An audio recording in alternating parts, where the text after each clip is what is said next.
Hey everyone, welcome to another episode of Huddle Up with Gus. I'm your host, former NFL quarterback Gus Frerotte, and welcome to the new 1631 Digital News Studio. You know, some people say, no news is good news. Well, I say to those people, you've never read 1631digitalnews.com. Go to 1631digitalnews.com to get your latest news, sports, music, and entertainment. And maybe even listen to your favorite podcast, Huddle Up with Gus. Check it out today at www.1631digitalnews.com. Huddle Up with Gus is brought to you by Vegas Sports Advantage. Clients of Vegas Sports Advantage are winning big in 2021, and you can be a part of the winning too. As of June 1st, $100 bettors are up $3,700. $500 bettors are up $18,500, and $1,000 bettors are up $37,000, and $5,000 bettors are up $185,000. Become a client today by clicking the link in the description below and use promo code HUDDLEUP to take 25% off your package today, thanks to our partnership. Welcome to what surely will be a doozy of a matchup right here, sports fans. Whether your game is on the gridiron, at the diamond, or on the links, we can only say, welcome to this week's Huddle Up with Gus. 15-year NFL quarterback Gus Frerotte, passion for sports, has taken him on the field and behind the benches, playing for 7 NFL franchises with 114 TDs under his belt. Gus knows who the players are and how the games are won. It's not every day you get to hang out with an NFL quarterback, huh? Okay, sports fans, from the decked out and plush 1631 digital studios, it's kickoff time. So snap your chin straps on and get ready to huddle up with Gus. Strange variety, but again, a big play to Leslie.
Fifteen-year NFL quarterback, and I want to welcome you to our second show on this new platform called Super.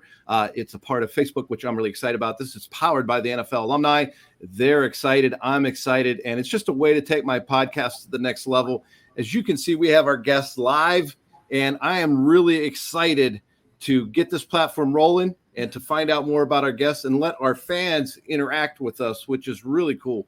But before that, I want to thank some of our friends and sponsors. Obviously, Super, the NFL alumni, thank them. Sounder FM, that's where we host our podcast, but you can listen to us wherever you listen to your favorite podcast. Next week, we're going to start something really cool where our fans can come on and they can take part in it. So Vegas Sports Advantage is going to give $500 to anyone who wins that. So they can go on and use my code Huddle Up, and they can go on to Vegas Sports Advantage, and they're going to win $500. So we're going to start that next week. So I'm really excited for that. We're going to do giveaways as we go on, and we learn how to use this great platform. But joining me today, which I'm really excited about, is another former alumni NFL player. Marques has done so much. He was born in D.C., which was my first place of I call myself a baby in the NFL back then. And, he went to St. Albans High School. Then he ended up at Howard University, which is awesome. Then he was drafted in the 6th round by Jacksonville Jaguars. And now I can't wait for you guys to hear his stories, the ups and downs and the transitions that we all go through. And Marques has some of the most amazing stories that you'll want to hear. But he's a keynote speaker. He's an executive coach, a celebrity coach, and he's also an author. So you talk about a guy that's done, everything. And we're going to get to those stories today. But joining me today is Marques Ogden. Marques, how you doing, buddy? Doing well, Gus. How are you, sir? I am doing wonderful. I'm excited for this new platform. I know that you work with a lot of people in teaching them how to deal with different situations and be better as a coach, as a speaker, in marketing and all those things. So what advice can you give me right off the top here in dealing with a new platform? So first thing I'm going to tell you is figure out what you do well on the platform. You have a lot of energy. You're very well spoken, charismatic. Use those things that you have. I call that you need to assess your skill sets and your resources. When you know what you do well, Gus, you can take that and you can build for a better tomorrow. I always tell my people I work with, I want to know your story. I want to know 3 things that you do well, your biggest strengths that you possess. And then from there, what do you want to improve upon so we can figure out a strategy and a customized game plan, get you from where you are to where you want to be. So anybody that's starting anything, especially like you said, you're on a new platform, Gus, got this whole thing rolling. What you do well, you focus on that, execute it at the highest precision level. And then things you don't do well on the platform, delegate out so you're able to take the brand and take the platform. And like you said earlier, elevate your podcast to another level. Yeah, I hear you. Things that I don't do well is trying to run this whole thing. So I got my sons, Gunnar and Gabe, in the background trying to help me out. So I have somebody actually to blame it all on if it doesn't go well, right? That's what quarterbacks are good at. Anyway, hey, so, you mentioned all these things about what you're good at. So tell me about growing up in DC, and that first time that you fell in love with sports. What was that like for you? Because that's eventually what you became really good at. So I fell in love with sports, Gus, for the first time. I was probably about 9 or 10. I saw my brother playing football in high school, and I fell in love with it. But at that age, I was too big to play because they didn't have any of those like super heavyweight leagues and things like that. Pop Warner had weight limits. Well, so, how big were you? Oh, God. So when I was probably 9 or 10, probably about 5'7", probably about $180, $170, They didn't have like the stripers, like you could only play on the line in youth? Nah, man. Back then, now they have it today, but back then, like it was all weight limit. So if you were like at a certain weight, they didn't have a heavyweight, football division like they do today. So I couldn't play football though, man. I mean, I played a couple games here or there, it's kind of like, scrimmages, all that, but I couldn't play organized football, Gus, to my freshman year of high school. Because where I went to high school, and so I went to St. John's. John went to St. Albans. Okay. So at St. John's, we didn't have 7th, 8th grade football. Now, they had basketball, which I played, but not football. So I started playing football my freshman year of high school. And I really fell in love with the game because my junior year, my brother got drafted to the Ravens. We all thought he was going to go to the Cardinals. So we all really? I didn't know that. Yep. All everybody thought he was going to go to the Cardinals. So number 1 was Keyshawn Johnson to the Jets. Number 2 was Kevin Hardy to the Jacksonville Jaguars. 3rd was the Cardinals, and they took Simeon Rice at 3. Well, that dude hit me a lot. Yeah, they took Simeon at 3, and then we were like, man, because everybody thought that Baltimore was going to draft Lawrence Phillips. That's what they had Tony Jones at left tackle. They had Orlando Brown at right tackle, and we don't need a tackle. When Baltimore took Jonathan at 4, it was amazing for me because Baltimore was only an hour and a half away driving from DC. So I got to see a lot of them in that regard. And number 5 went Cedric Jones to the Giants. So my brother Willie coming to Baltimore helped me to kind of get myself even more inspired to be better at football when I was playing at St. John's. Yeah, so then you were at St. John's. Your brother was already in the NFL, correct? Correct. And then what made you choose going to Howard? You know what, Gus? A lot of people don't know this about me. Well, some do because I talk about it a lot, but some people don't pay attention. I didn't get any college scholarship offers from anybody until the end. Like, everybody thought I was a junior when I was a senior. Yeah. And my coach messed up my transcripts. And as a result of that, nobody offered me. The only offer I got was Howard University, and they showed up, Gus, like 2 weeks before the signing day. And they were like, they sat down at the living room table with my mother and father, and they said, Marques, we love your game, we love your education, we love your process. We want to offer you a full scholarship to come play for the Bison, because I couldn't afford $25,000 a year to go. Yeah, right. There's no way. Yeah, none of us could back then. Yeah, not even a prayer. So what interesting enough, though, what happened is I remember Steve Wilson was my head coach, said to my parents, Marques can be an NFL lineman. I'm thinking to myself, at the time I was only 6'3". I grew to almost 6'6", Gus, before my first year of there it is. There it is. Oh, Gunner Gabe bringing it up. That's you. That's me in 1998 as an incoming freshman at Howard beside my roommate, who actually, Alfonso and I played against each other in high school. Oh, so wow. Where did he go? I went to St. John's. He went to McNamara, Bishop McNamara. Okay. Yeah. So he was a WCAC guy. So we played against each other in high school and we became teammates at Howard. But for me, and then I grew to almost 6'6", and I got that offer. But I remember Coach Wilson telling my parents, Marques can be an NFL lineman. I'm like, what? Thinking to myself, like, NFL lineman? I can't even get an offer to college. I mean, that's what I'm thinking to myself. Then he offered me, I was like, okay, well, at least I know I'm going to college. Like, because I thought for the longest time, Gus, my football career was going to be over after high school. That's what I thought. But it didn't turn out to be that way. So in this picture, how tall are you in this picture? I'm almost 6'6". I'm like 6'5". I'm almost 6'6". Oh, so Alfonso's huge, pretty tall, too. Alfonso's tall. Yeah, he was a tall DN. He's about all right, 6'5". So if you two raced, who would win? Oh, he would have been winning for sure with speed. I mean, he was a DN. You know what I mean? I hate how fast defensive ends are. Yeah, me too. But again, it's interesting. Like in that picture, I'm probably about 325-ish. And then it kind of went up a little bit. Then I went down a little bit, and then I kind of went up a little bit more. So it was definitely an up and down weight effect for me. I mean, you get to college, you probably didn't, like everyone else, you don't lift a lot in high school. Right, because you're doing so much. You probably went on and played basketball, and then you get to college and you get into a lifting program, and then your body changes, right? I remember that happened to me. I went from 200 pounds to 225 pounds in like a year and a half just because we were lifting every day. That's just kind of, it's a job. It's what you have to do in college. But you got that right. One thing I want to ask you is now you're at Howard, your brother's playing for the Ravens. Your parents had to be pretty happy that they didn't have to drive very far to go watch both of you.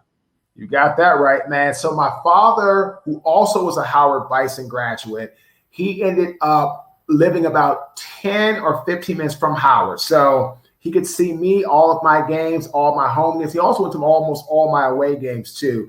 But he was always there, 15-minute drive. So for me, going to Howard was an absolute just privilege because I carried on that bloodline with my dad being a Bison, and then I was a Bison, and he could see me play all the time.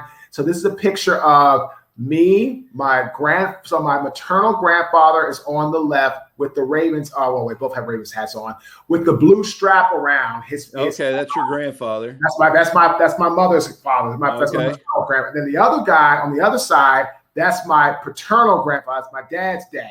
So all of them have on the Ravens hats and all that kind of stuff. And then that's my dad with his Baltimore Ravens hat on. Then that's Jonathan behind me. So that's in 2000. That's actually the game after my 19th birthday. Well, I don't remember. I think we played Morgan State that game, but that's at Howard back in 2000.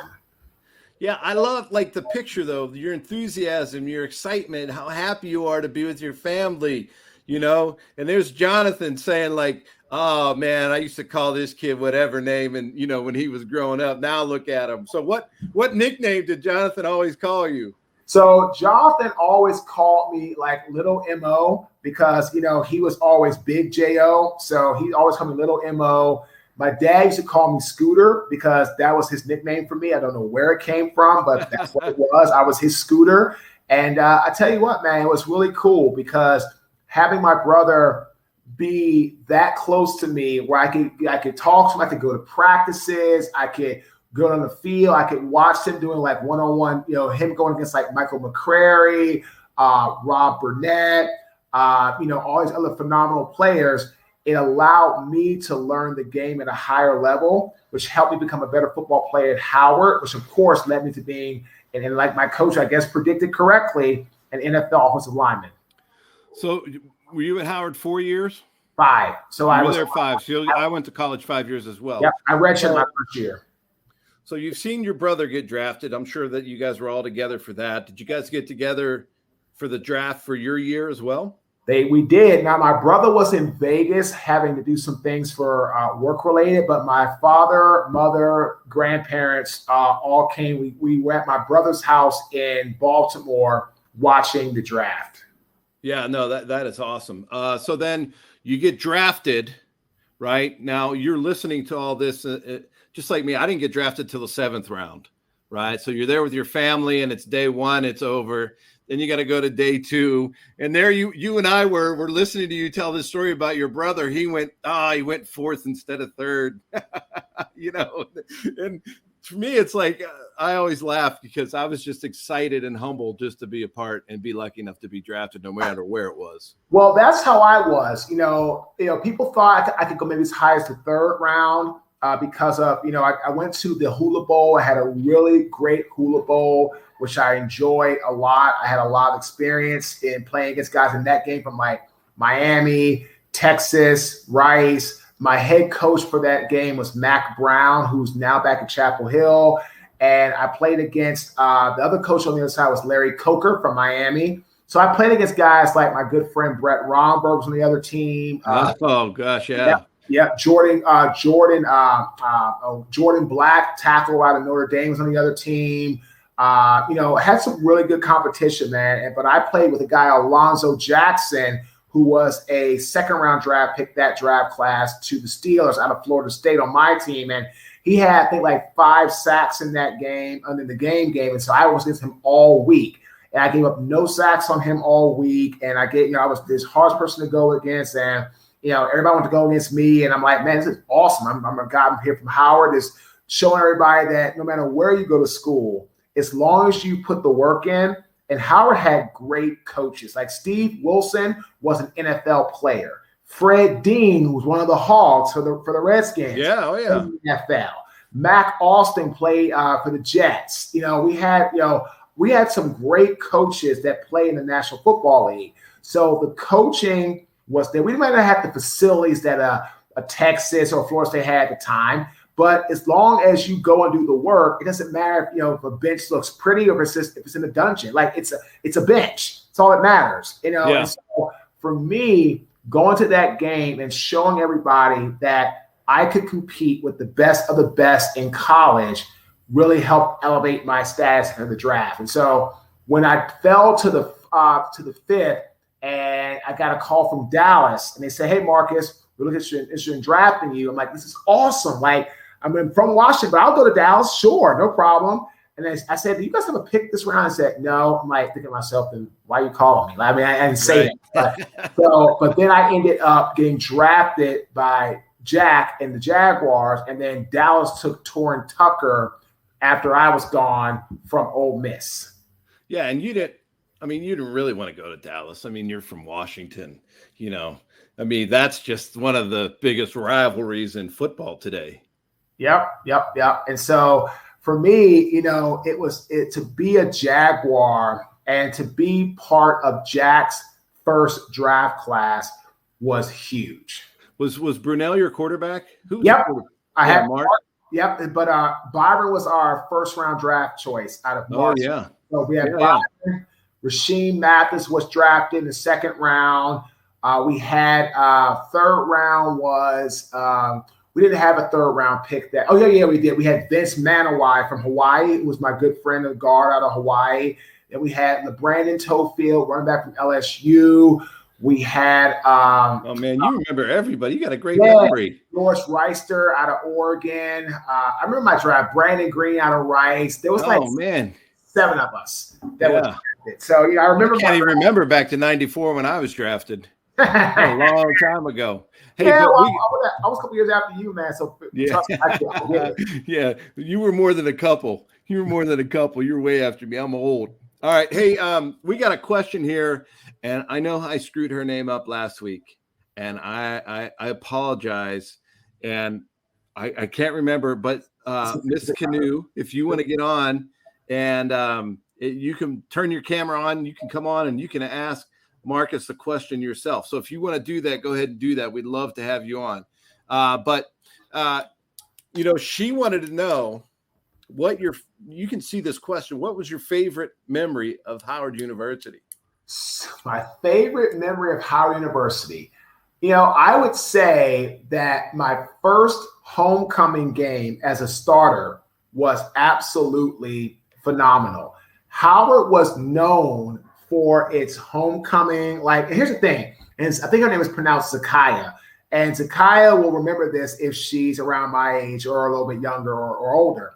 Back in the late 90s, early 2000s, Gus, it was TV. It wasn't we had some cable, stuff like that, but everybody was talking about Howard. So Cosby Show would have Howard sweatshirts on, Different World, Martin, Living Single, all these phenomenal shows would have, you got HU, you know how it is. I love it.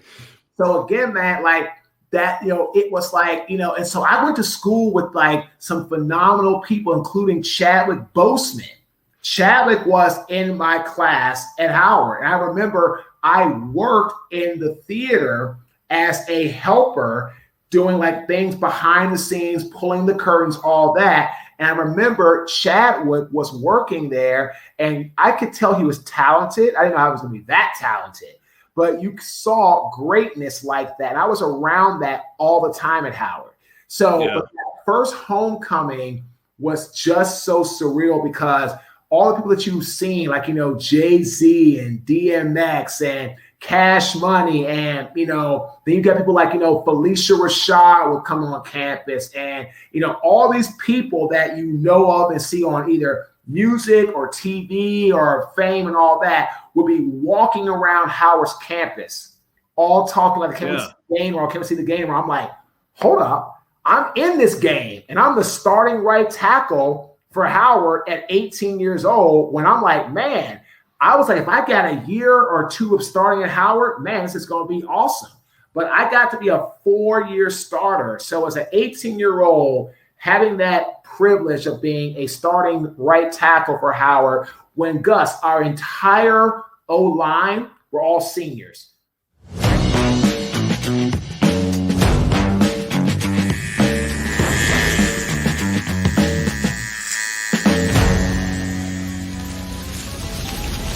Hey, Huddle Up with Gus listeners, Manscaped. They sent me, they hooked me up with a bunch of tools and formulations for their package 3.0 kit.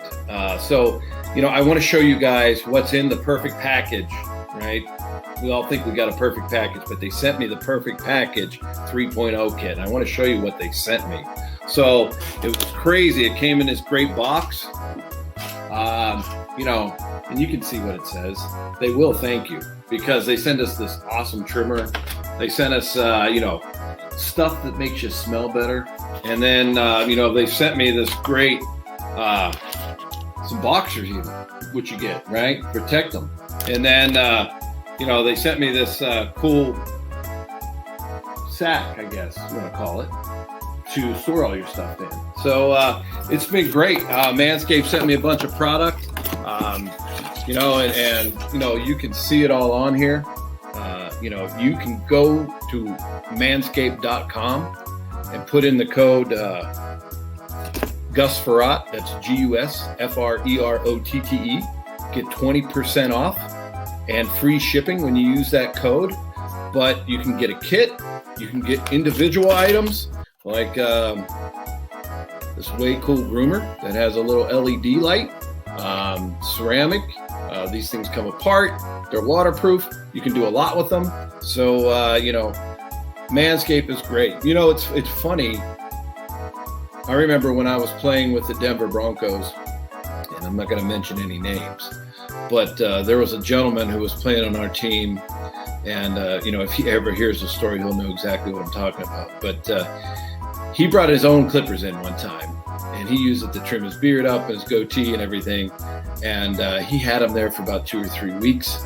And he goes in around the corner, he walks in, and there's another player that is actually manscaping with his beard trimmer.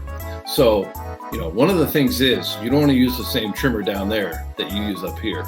So he kind of freaked out a little bit, and he said, "Hey, how long have you been using that tool there?" And he said, "Well, it showed up here about 3 weeks ago, and I've been using it ever since." So, there is a lesson learned that, don't leave things out. And probably if it would have just said Manscaped on it, we wouldn't have had that issue. But it's probably one of the funniest taking care of your balls stories I've ever heard or been around in the locker room in the NFL. So it's a great story. But I always said there was no way to know. There was no name on it, and the guy was just using it, and another guy was using it.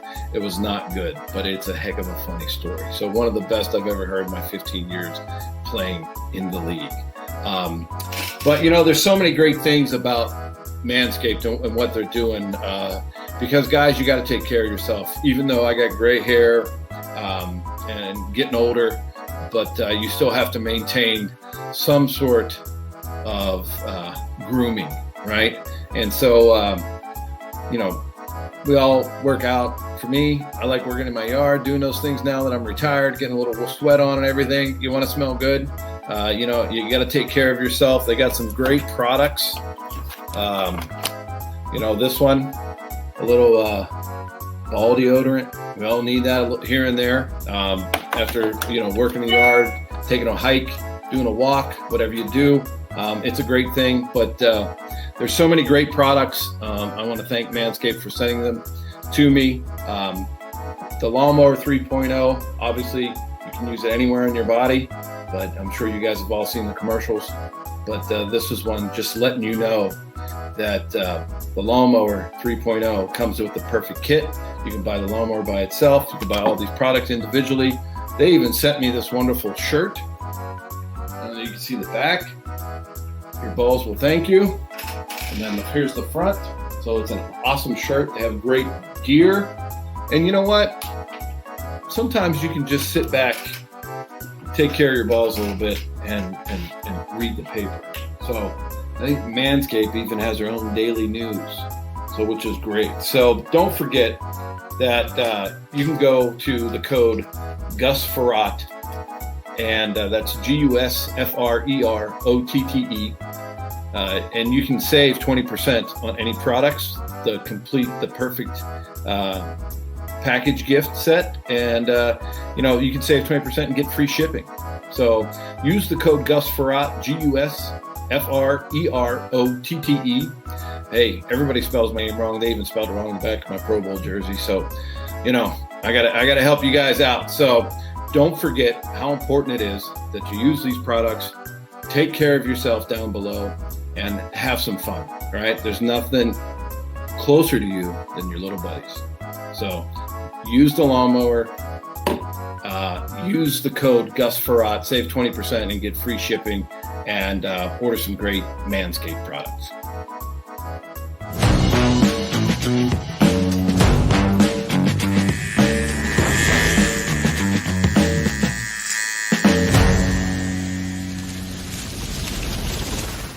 Right guard, center, left guard, left tackle were all seniors, and I'm the only one not senior. On top of that, I'm a freshman.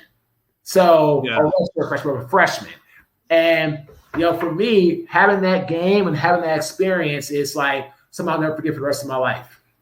Yeah, that is awesome, because there's certain experiences you have in college that, like for me, going to Tulsa, that you want to forget, and other ones that you kind of remember forever. Like we beat Texas A&M, and I wasn't even playing quarterback. I was the punter that game, and it's still talked about as one of the greatest wins ever in Tulsa history. And just because we were a small school and we beat this huge school from Texas. So there's so many great memories of college, and I think we all had them. I think Franciscus wants to know, what was the wall all about? So the wall was where we had it on the yard, Franciscus. So like Howard's really known for the yard, right? Yeah. So like all of the different fraternities and, would do like different likes of dances. And so like all their steps. And then what would happen is that when a new class of people that were in the fraternity had kind of gone from pledging to crossing,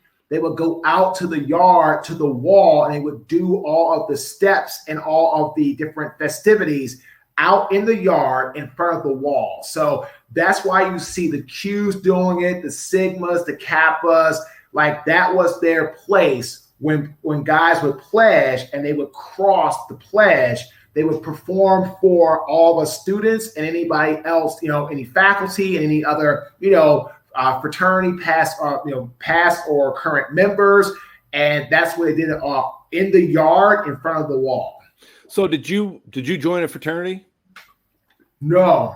I have football, between football, business, intern, and all. And to tell you the truth, man, I think pledging works for a lot of people. But for me, I just wasn't in that process. I just wasn't the guy to go and pledge. And it was a lot to go through. I mean, it was just a lot of sacrifice between football, school, pledging, all that type of stuff. I just didn't have the type of time because I was really focusing on, because again, like I said, Gus, like I wasn't expecting to be this NFL, player. I was like, I'm going to go to college. I'm going to get an education. I want to be an investment banker and work on Wall Street like my dad, who worked in New York and then worked in DC and was a stocks and bonds trader. That was what I wanted to do. Yeah. No, that's awesome. We all kind of want to do things, just because, I don't know about you, but like my dad is somebody I always looked up to. My dad worked in a mill, and his thing was, I don't want you to do what I did. I want you to be better than me, right? And that's kind of how it was. And going to college and doing all those things, and that is always amazing to me. Hear those stories about how your parents influenced you. Because one question I always ask is, when you were on the field and something bad happened to you, whether you got knocked on your can or you jumped off sides or something happened to you, I always ask people, like, who was that person in your head saying, get it right? Usually it's not the coach. Like for me, when I would get smacked and I'd be laying on the ground, it was always my dad in my head saying, get your butt up and get back in there. Yep, that was mine. Get your butt up. My dad was definitely that for me. Again, having him come to all my games in high school, having him come to all my games at home and most of my away games at college, and having him be, because my dad played D-line at Howard. He was a D-tackle, nose guard, and, he had a different mentality than I did. But having him to give me that guidance about how to continue to move forward was really important for me. Yeah, so I think that we always derive inspiration from our parents and people that were close to us. So now I'm thinking about you when you're in Jacksonville, right? And you're starting. Your brother's already played for several years now. So if you ever played against somebody that was the same that your brother played against, would you guys talk about it and would you confer? Because I think that would have been great. I wish I would have had that, playing quarterback. All of a sudden, I'm going to go play the Giants, and I wish I would have had somebody to talk to who played them before, or that coordinator. Oh, yeah, absolutely. And having somebody like my brother to be able to help me and be there for me in that regard was absolutely vital, because it helped me to put myself in the position of getting things done and accomplished. And that's what I was wanting to do. And that's where I needed to be. And having him as that sounding board made it really great for me.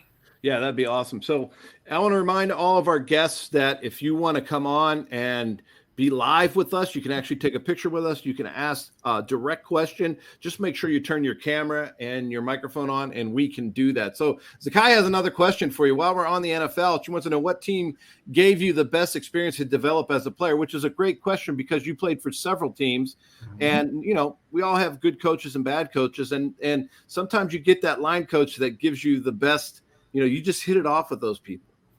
So who helped me develop best as a player from a position coach standpoint, without a doubt, was Buffalo under Jim McNally. Hall of Fame coach. He coached Anthony Munoz. Oh, yeah. He coached some phenomenal players. And what we called him was Mouse, was his nickname. Mouse brought to the game a really different perspective of how to play the game at a super high level with a technical aspect for that position. Then when it came to a head coach as the best developer as a head coach, without a doubt, it was Jacksonville under Jack Del Rio.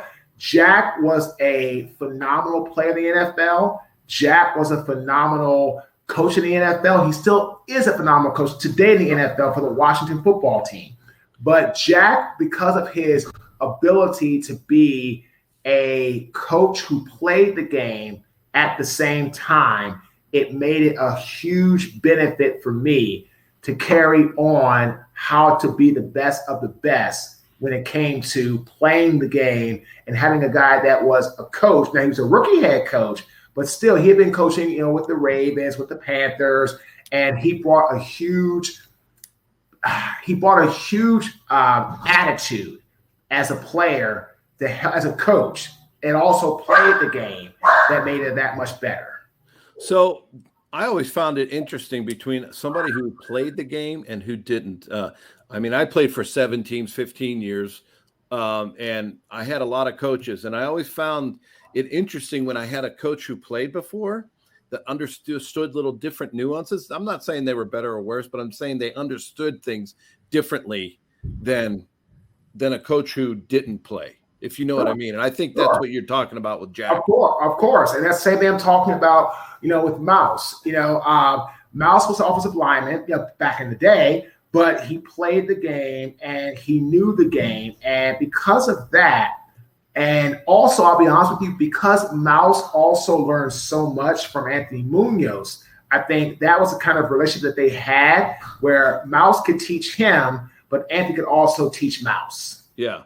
I love the nickname Mouse. How do you get Mouse? So I saw Francisca's question. So to be honest with you, Gus, he looked like a mouse. And so and that's tiny.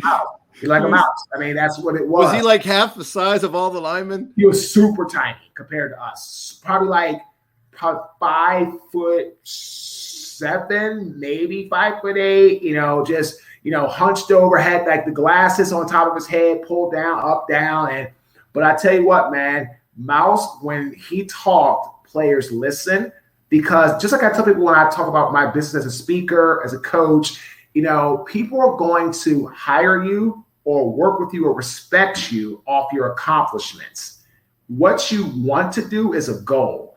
Goals are important, but no one's going to hire you or pay you money out of their pocket off of your goals. They're going to hire you and or pay you off your accomplishments. Yeah. And Mouse was the best of the best at coaching in the NFL as an O-lineman, as an O-line coach. And because of that, that's why I had so much respect for him. And I still talk to Mouse to this day through Facebook. And he was doing some consulting for the Cincinnati Bengals for a while, helping them with like breakdown pass rush film and things like that.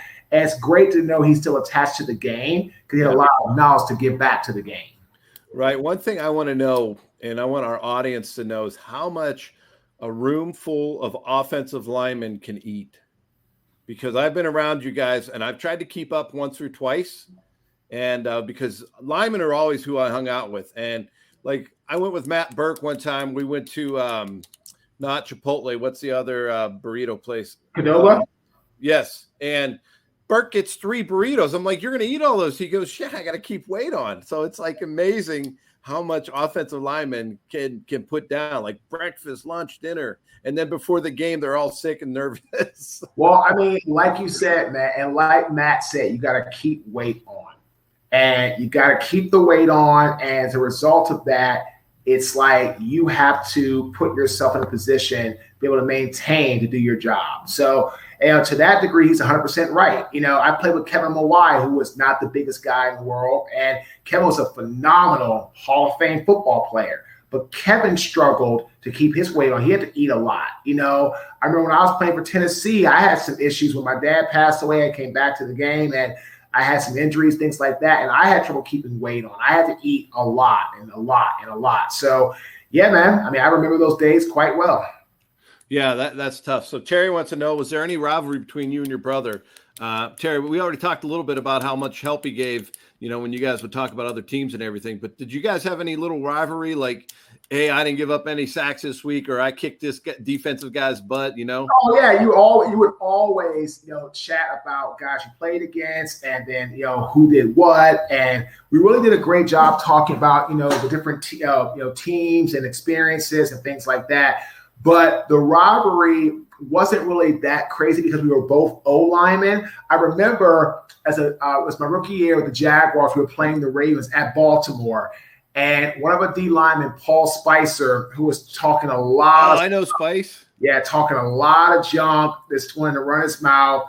And he told me I said, we're going through one. I said, Marques, I'm going to put your brother on his ass today. I said, Paul, look, today, if you want to do that, let's go for it. Because, today I love my brother, but I'm trying to win a football game. Baltimore crushed us. But I remember this one play. It was a draw play. Spicer just kept yapping off. I said, dude, what are you doing? It's not, you don't have any pressures. Now I'm just going to keep getting his head. And then on a draw play, my brother took a little drop set, and then he got under Paul, and then he took him about almost 15 to 20 yards, and he dumped him on his head and put him down. And then Paul got up and was like, man, you're holding me. And I was like, nobody's going to call holding on you when you're down the field 15, 20 yards and you're on your back. And every time I looked at what he was doing, his hands were inside his chest the whole time. Nobody's ever going to call that. Yeah. So, again, it reminds me of all the craziness that happens in the NFL with the trash talking and all that kind of stuff. Did Paul come off the field and be like, yeah, I should have listened to you? Yep, he sure did. And I said, man, look, what it's like, you're going against a guy that is 6'9", 375. He has super long arms, great leverage. He knows the game. He knows angles, body position. Why are you trying to get that done? Yeah, I mean, there's certain guys that can talk trash. Like Warren Sapp was always good at talking a lot of trash. But, I never really noticed it, right? Because I had to focus on so much other stuff during the game that I didn't really talk trash back and forth to people because you're getting the next play. Even when you're laying on the ground and people are on top of you, the coach is like, all right, get up. We got to go. Here's what we're going to run. And you don't have time for that. But as a lineman, you're in those trenches. And Gabe wants to know, what D lineman talked the best trash? Oh, geez. Talk the best trash. I would have to say I never played against him, but I did have guys that did play against him. Will be John Randle. John Randle stayed talking trash. He stayed trying to get underneath your skin.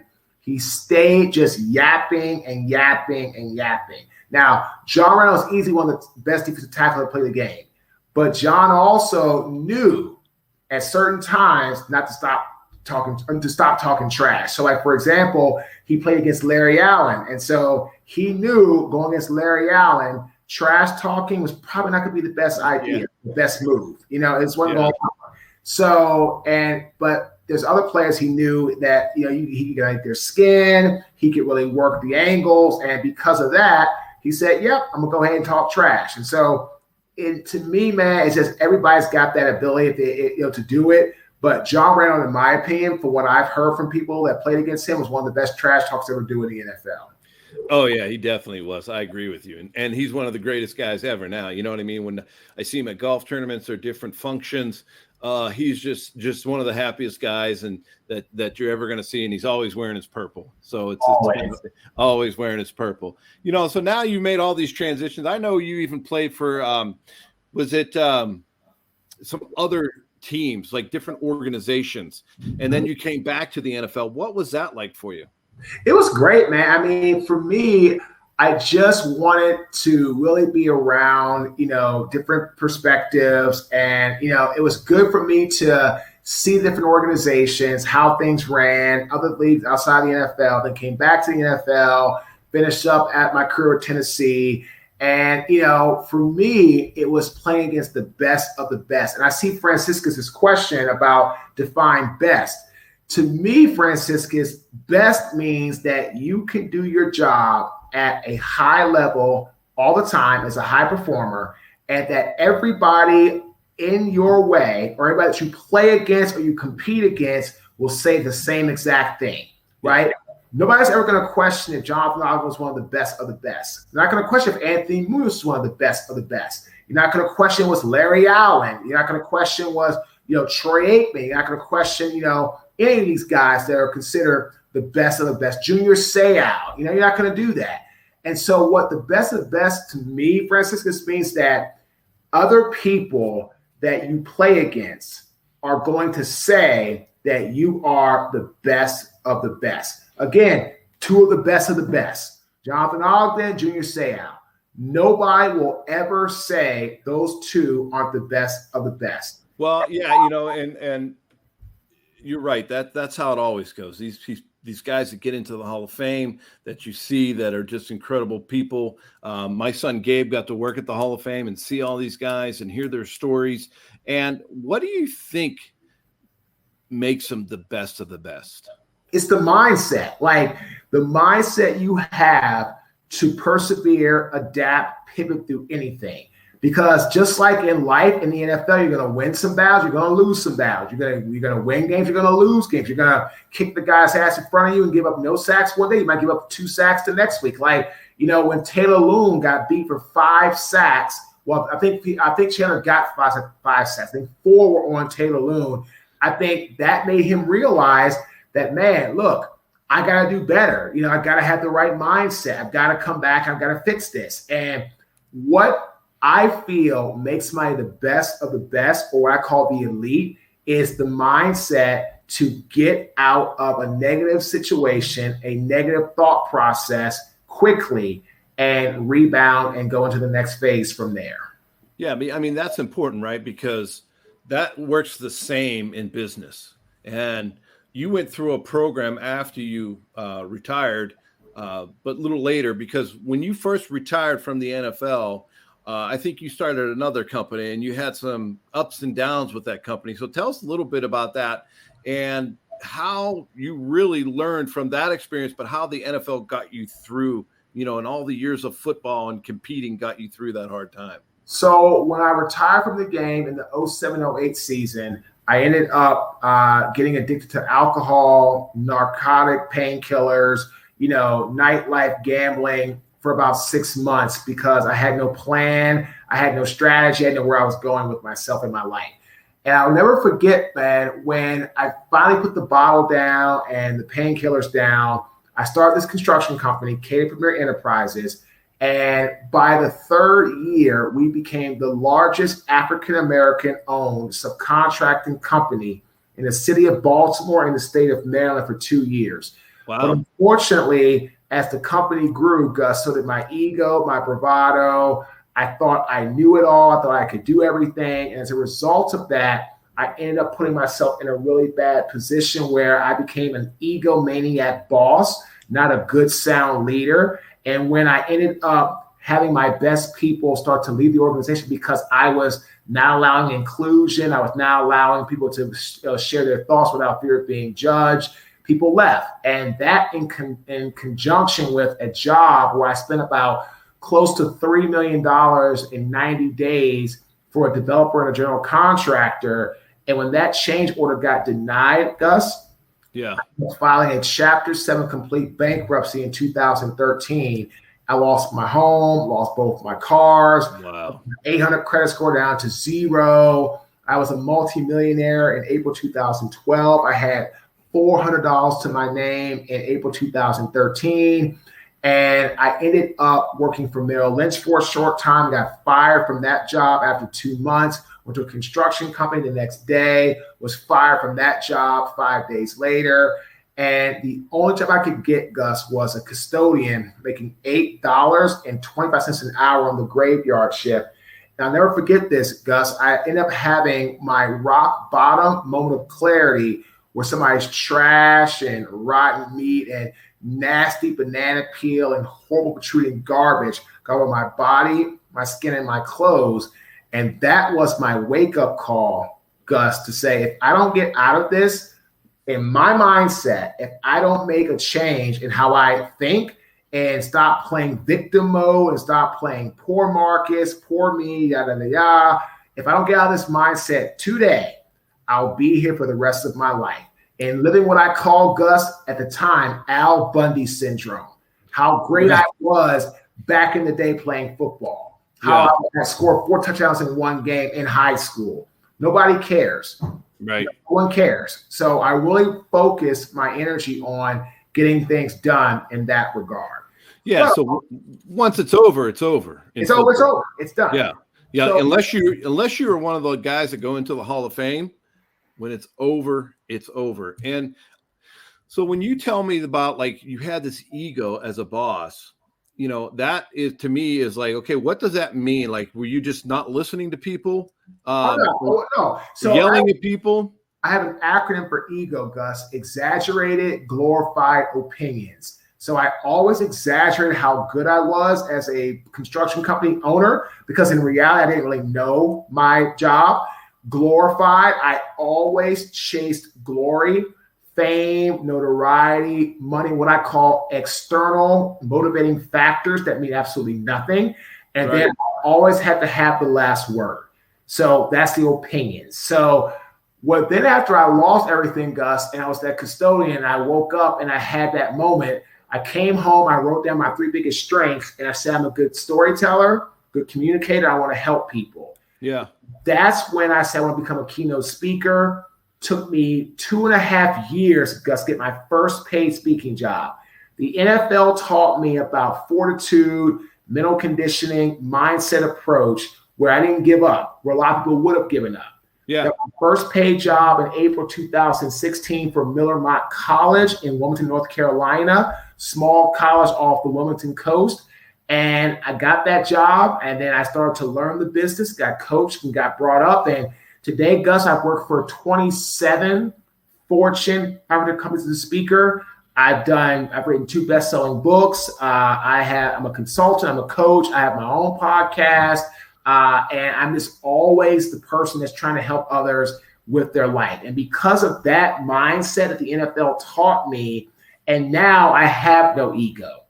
Ego is the biggest killer, silent killer that is, of any brand. Because once your ego gets in the way, if you can't remove it, it will eventually remove you. Yeah. And everybody, for right now, you can go to Gunnar put up Marcus's website. You can go to his website, check out everything that he does.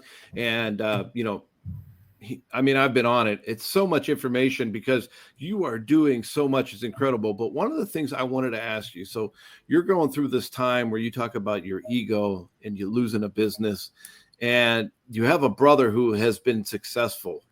What was that relationship like for you? Did you lean on him at all, or did you know that you couldn't and you had to do those things yourself because you know that's what he was going to tell you anyway? Well, it wasn't Jonathan's problem. He had nothing to do with it. So if I go to Jonathan to borrow money to get bailed out from a situation, Gus, what do I learn? Right. Nothing. Zero. So I literally had to start from the bottom of the bottom. 2013, September, I'm working as a custodian. We got a little bit of money because we got approved by the Gene Upshaw Trust Fund through the Player Care Foundation. Yeah.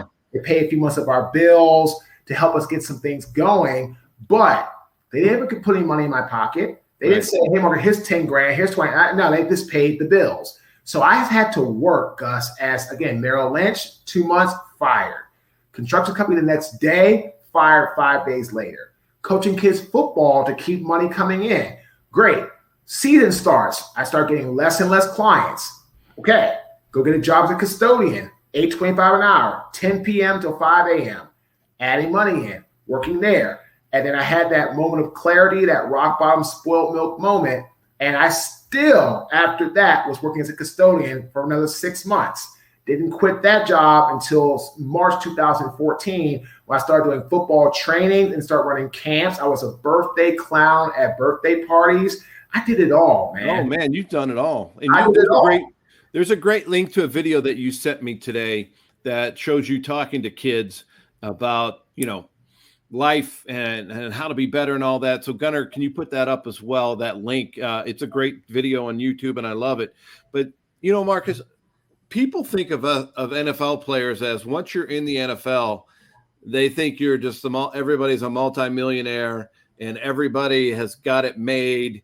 And, we're not like that. We're just normal people. Yeah, we've been lucky, but when you're our age, at a young age, and you get some money, you're not mature. Right? Like my wife and I, we've been together for a long time, but we got money when we were 24, 25, 26, and we had no idea what to do with it. Now, our kids probably would have liked us to be a little smarter about it, so they could have a little more. But, that's just how it goes. And I think that what you've done and what you're telling people is no matter what you've been through, you can make it on the other end. Man, Gus, and I love Gunnar's comment. True that. That's awesome, Gunnar. On the real side, man, life is a journey. And, it's kind of like I read this book by a friend of mine called Always Forward by a guy named it's Bill Woodich. And he talks about how when back in the days when the Greeks would go attack different provinces, they would take their boats, go and drive to the other enemies, provinces, their boats, their shorelines, get out of their boats, and they would burn their boats. They burned the boats because by burning the boats, you can't retreat. Right. You can't go back to your area. You're either going to win or you're gonna die in battle trying. That was back then, and that was the way the times were. But there's a lesson in that they were programmed not to give up. Yeah. And I think a lot of times back in the day, people were programmed not to give up. Now, they may not have been as smart as we are today or definitely sophisticated, but there's a lot to be said in never giving up. Again, I saw a great quote today on social media by one of my friends, by Babe Ruth. It's hard to beat a person who never gives up. So for me, Gus, I had some sleepless nights. That's what my first book is called, Sleepless Nights. I've had the ups and downs. I've had the how am I going to pay my bills? I've had the the repo man could be coming for this car that we had that's a piece of crap that we bought, for $8,000 and paid like 40% interest on because our credit was shot. But I never gave up. And, in our podcast that we have, the things that we do, I'm all about just never giving up. Because if you have the mindset where you're not going to give up or get beaten by somebody, then that's what I call the winner's mentality, the winning mindset. Yeah. So who is your partner in the podcast? His name is Leverett Ball. And we met because I was on his podcast. And I launched a podcast, Gus, in 2017, which failed miserably. After a few weeks, I said, this is not going to work. I'm done. Threw the towel in. And so I was on his show, did his show, and it was good. It was fun. And so he hit me up like 2 weeks later. Hey, man, we should do a show together. I'm like, nah, I'm good. Let's do a show together. Nope, I'm good. Let's do a show together. No, I'm good. Let's do a show together. Well, what do you want to talk about? What kind of content? What are you thinking about? So we came up with a plan, and we said, hey, man, look, we'll try for a month. We'll shoot for a month, put out 5 episodes. See what people think. Put out 5 episodes. People were listening to it. They were loving it. They were like, this is awesome. So then we started going forward into more. So now, 4 months after being on all podcast platforms, we're in the top 2% globally, most downloaded and listened to podcasts. We've had some phenomenal guests on, from Dr. Jen Welter to Tom Ryan, who's the head wrestling coach at The Ohio State. We're going to be interviewing Tyson Beckford, the supermodel, here in a couple of weeks. And my point is that the podcast is another example, Gus, when I threw the towel in because I didn't have the resources. I didn't know what to do. it came back around, but this time I started to help people. When I started the first time, Gus, I'm an honest person. I was trying to promote our brand and make money. And I did 0 for 0 on both. Second time around, I did it the right way with the right intentions, the non-external motivating factors. That's when life got better. That's when things started to work out. And here we are today. Well, and also, too, when you start a podcast, like when I started a podcast, you don't have any clue what's going on. You think that it's going to be easy. There's so many things that go into it. Like even for your instance, your website is great. I really like how it is. But it's like, okay, if I'm going to do this all myself, it's going to take me a lot of time. And I am old and I don't know how to do all this technology stuff. I literally almost erased my whole website one time because I hit the wrong button. Right. Wow. But I think what you're doing is wonderful. Your story is incredible. And the people that you're helping by being an executive coach, a keynote speaker, I've watched so many of your keynotes on your website. I love how you put them up there so we can all check them out. But one thing I want to say is when you see this, what's it make you think of? It makes me think of a time in my life where I beat the odds. You know, being drafted to the National Football League, you have a better chance of being struck by lightning, right? Then to make it, you had a 15-year career. I had almost a 6-year career. To have a career longer than like 1.2 or 1.3 years in the NFL is also beating the odds. So to see that jersey, which is actually right beside me in my office, we just closed on our new home on Monday. And it reminds me of, in my life, I've always been the person to beat the odds. You know, Marques, you're never going to be an NFL athlete. Just go to college, have fun. Okay, that sounds great. I'm drafted to the National Football League. I'm the only offensive lineman, Gus, to this day that's been drafted from Howard University to the National Football League. The only one. That's it. And I lost my construction company after that. Never going to work. Built a massive $15 million a year business. Lost it all on my own attrition and my own stupidity. Speaking, I was coaching football to the youth, private sessions. I was coaching at Campbell University under Mike Minner. And as we get close to wrapping this up, I want to say this to people, man. When I was working at Campbell as an office defense analyst, they offered me a job the next year. I did that first one for free for $40,000 to work for them, be there 11 months out of the year. But I knew if I took that, Gus, I wasn't going to be able to pursue my speaking. So I made a hard decision. I told my wife, I don't want to do this. I'm going to just continue to do what I'm doing, training kids in football, making less money, trying to work towards a better tomorrow. And I ended up, eventually getting hired for my first paid speaking job. About a year later, I ended up being where I'm at today. But if I would have took that Campbell job for $40,000 a year, working there, and again, love Campbell, love Coach Mentor, great people, great organization, great area, great town. Right. It wasn't for me. And I tell everybody, in life, you're going to have to make tough decisions. Turning down a $40,000 job at the time to a man that had maybe $3,000 in the bank, if I was lucky, we were paying out of pocket for insurance. I had no health insurance. I had no dental. I had nothing. But I saw a better picture for myself through going down this path of trying to work towards, I had my main jobs, but I was working my side hustle jobs to become a speaker. And because of that, never give up my side hustle, Gus, that's where I'm at today. Well, there's two things in there that I think about when you tell that story. Is first, you talk about your wife, and there's a lot of things that we can't do in life without the support of others, right? And so when you have those support and you have a dream and they support you, that helps us along that road. You knew that. She said, I'm sure, yes, I trust you, right? And that's why you probably got married and been married the whole time. The second part is you talked about hustle, right? There's nothing that we can do without a little hustle. Like I look back at me and I say, I probably need to do a little bit more hustle. And there's things that get you motivated. I watch you made a speech about, if you want to lift, if you want to do things, right? Don't wait for external motivators. Go do them for yourself. And I love that. And that's just an internal hustle. And it seems like you have a tremendous amount of that. Got to, because in this life, Gus, nobody's going to hand you anything. If you hand me something, my experience tells me I don't want it anyway. I keep on moving.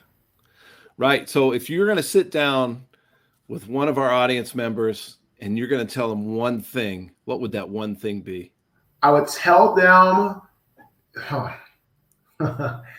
in order to beat out your competition, you have to do these three things. It's kind of like my one pillar, but it's three aspects: outpace, outsmart, outperform the competition. Outpace them by showing up, outsmart them by creating a better strategy, outperform them when the lights turn on and it's time to shine. You shine brighter than anybody else in your way. If you want to be the best of the best and watch this episode, outpace, outsmart, outperform your competition. Doing that will put you in the best position to succeed. Yeah, that is awesome. That is awesome. So to wrap it up a little bit, so tell all of our fans and everybody when this podcast goes out and what we're doing live here today, how they can find Marques Ogden and exactly what your website is all about, because it's phenomenal.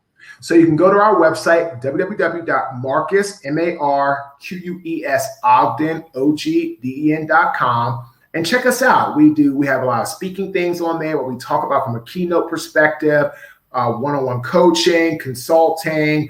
We have some online programs, different books, different things like that. And again, it's all about your ability to know what you want in life and figure out what you're good at, which you need to improve upon, and then bring somebody in to help you get from start to finish and beyond. When you do that, Gus, everything else takes care of itself. Yeah, you know what? You just have an amazing story, and people would think like, oh, his brother, this, and then he played in the NFL. And I'll tell you what, it's not that easy for all of us.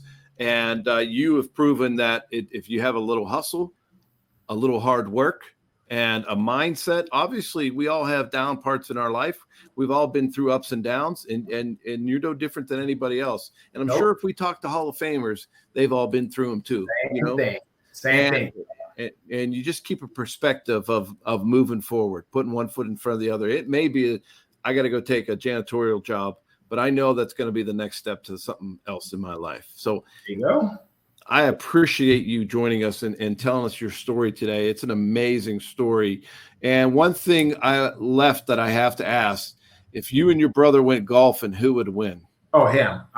He's a way better golfer. He's a way better golfer. You were telling me before that he doesn't leave the golf course. Nope. He has his 75 purple golf cart he's had for ages. He is a member of Anthem, and he's always on that damn golf course. So by far, he's a much better golfer. Well, we're going to get brother episode on one time and let you guys pick on each other for a while. That'd be great. Awesome, man. I look forward to it. Hey, I appreciate you taking time, interacting with our guests and joining us on this new platform. We're just going to grow this, and it's going to get better and better, especially if you and I can work together and you can coach me a little bit because, I always need a lot of coaching. We'll talk on Saturday, man. I know it's going to be awesome. Zakiah, thank you so much. Franciscus, Gabe Gunner, great job keeping your old man in line, man. I know it's hard work on you guys' side, but keep it going, man. Y'all doing a great job. All right, well, give us one little last Howard, It's you, There you go. There you go. All right. Well, hopefully we answered some questions. Hopefully everyone got some insight from Marques today. And man, do I appreciate you joining me. As Gunner says, go Bisons. Gunner went to William and Mary, down there in that area. But, being in DC, growing up there, going to Howard, your brother's there. I think it's awesome, man. What a great story. And I appreciate you joining me, Marques. And everyone, check us out on Huddle Up with Gus. If you go to my website, huddleupwithgus.com, you can go there, find all of our episodes. We'll see you next week at the same time on Thursday at 5. I appreciate Super, the NFL alumni for, helping us out with all of this. And also you can check me out on Sounder FM. So take care. Marques, I appreciate you. Thank you for joining us. Absolutely. And everyone, we will see you next time here on Super and Huddle Up with Gus. Have a great weekend.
That's a wrap, sports fans. Thanks for joining in the fun at the 1631 Digital Studios for another action-packed Huddle Up with Gus, featuring 15-year NFL quarterback Gus Frerotte. Huddle Up with Gus is proudly produced by 1631 Digital Media and is available on Apple Music.